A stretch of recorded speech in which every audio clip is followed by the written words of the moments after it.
Le Conseil général de la Moselle, l'inspection académique, la direction régionale des affaires culturelles, la délégation académique à l'action culturelle, le centre régional de documentation pédagogique s'associent pour mettre en place un parcours artistique et culturel pour les élèves mosellans.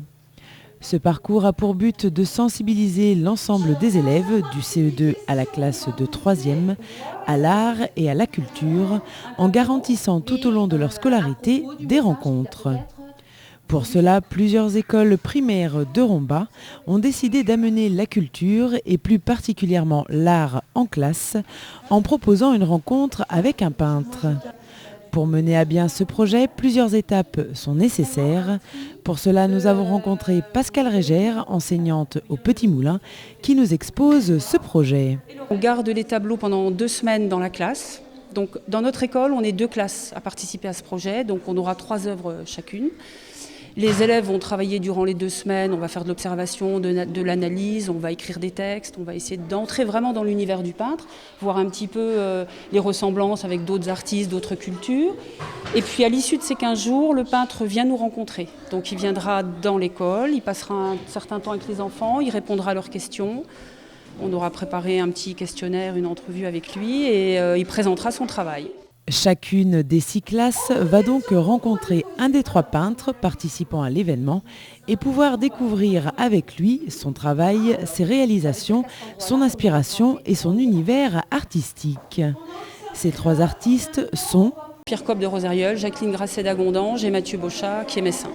Pierre Coppe vient d'exposer durant tout le mois de mars, mois d'avril au château de Courcelles à Montigny. C'est un peintre qui a une renommée régionale qui est connue. Jacqueline Grasset qui a exposé régulièrement au Luxembourg et dans notre région. Et Mathieu Bochat qui est un peu plus jeune, lui qui a exposé à la galerie Chimoni à Metz. Les 3 artistes ont une façon de peindre et d'interpréter les choses différemment, mais à chacun son style. Beaucoup de couleurs chez Pierre Coppe, c'est une peinture très dynamique, très jeune. De la couleur aussi chez Mathieu, mais pas du tout les mêmes inspirations.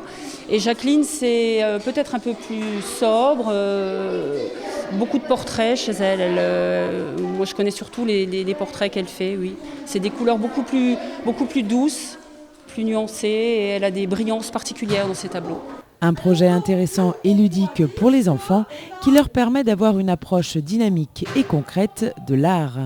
L'idée, c'est que les enfants entrent un peu dans les univers des peintres et puis s'approprient un petit peu, non pas seulement leur technique, mais un petit peu la manière de faire et puis qu'ils entrent un petit peu dans les images de l'artiste, qu'ils en parlent, qu'ils sachent décrire, observer, prendre le temps de décrire, puis qu'ils puissent s'en parler et puis après garder en mémoire tout cela.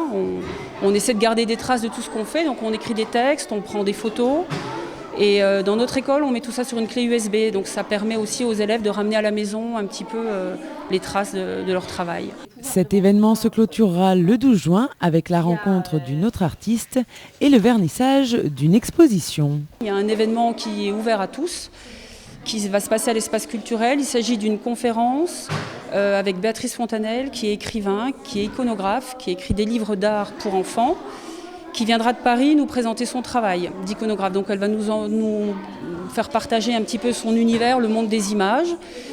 Et à l'issue de sa conférence, il y aura un vernissage, donc à l'espace culturel toujours, vernissage d'une exposition qui présente les œuvres des 3 peintres qui participent à cet événement. Mais d'ici là, vous pourrez découvrir la suite de ce projet sur notre chaîne avec la rencontre entre les artistes et les élèves.